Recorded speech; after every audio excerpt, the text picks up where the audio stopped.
朋友们好，最近有很多朋友私信问我，说一下关于韩国说中国偷了他们的韩服这个 controversy 的看法。我非常喜欢韩国，也非常喜欢中国，我有超级多中国朋友和韩国朋友，所以我尽量讲客观一些。其实作为一个本科专业是东亚研究的外国人，对我来说，这个问题根本没必要讨论。这些韩服当然是中国古代的衣服，因为韩国古代大部分时间一直是中国的附属国，连韩国古代的文字都是汉字。如果你们想看 deep analysis 为什么这些衣服是中国的，你们可以过去看摄影的视频，他已经讲非常详细，我很同意他的看法。我主要想跟你们分享一下一个小国家人的看法，因为我来自小国家，韩国也是个小国家。我举一个例子，比如中国人最熟悉我们的品牌是 Skoda。Skoda Auto 成立的时间是1895年，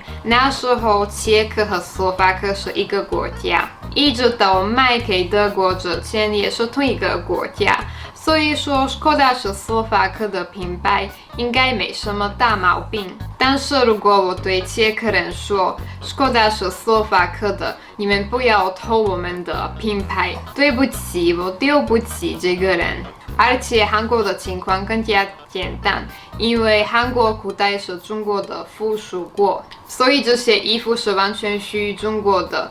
但是有一些韩国人在网络说，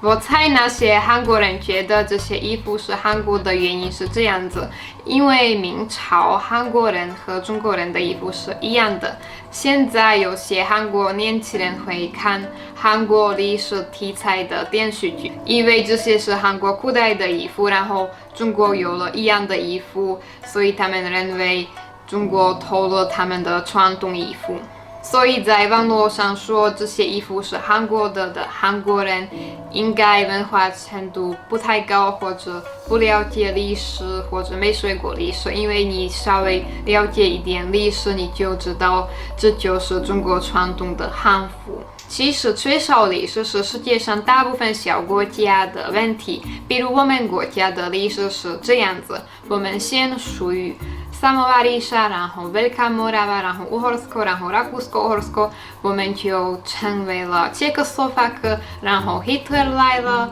然后我们就独立了。Das war ein Befehl! Der Angriff Steiners war ein Befehl! 所以我们就没有独立的历史了，或者我们得跟很多国家一起分享历史。比如说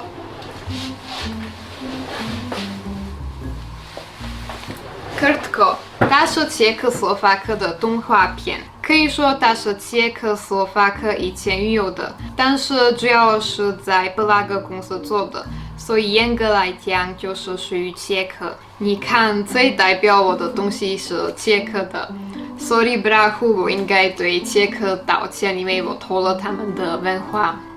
所以韩国历史比较少，或者受到中国影响很大，也是正常的。世界上大部分国家都是这样，没必要丢面子。我觉得日本做非常好，他们说很清楚，这是日本古代的建筑，但是是中国唐代的风格。如果韩国朋友可以说清楚，这样风格的衣服是来自中国的，但是也是我们国家历史的一部分，那我相信中国这样的历史悠久的大国也愿意分享文化。韩国已经比我们情况好得多，因为他们有超级漂亮的韩服，我也穿过，就非常漂亮，非常有特点。其实我也可以看得出来韩服和韩服的区别，所以我觉得韩国人有韩服已经非常值得骄傲，没必要偷中国的韩服。我也希望韩国朋友可以理智看待这个问题。在这个视频里，我也加了英文字幕发到了我的新 YouTube， 所以大家可以过去新 YouTube 跟外国朋友讨论一下这个问题。如果你们觉得我说有道理，不要忘记点赞、收藏、转发。那你们觉得我今天穿的是韩服还是洛丽塔？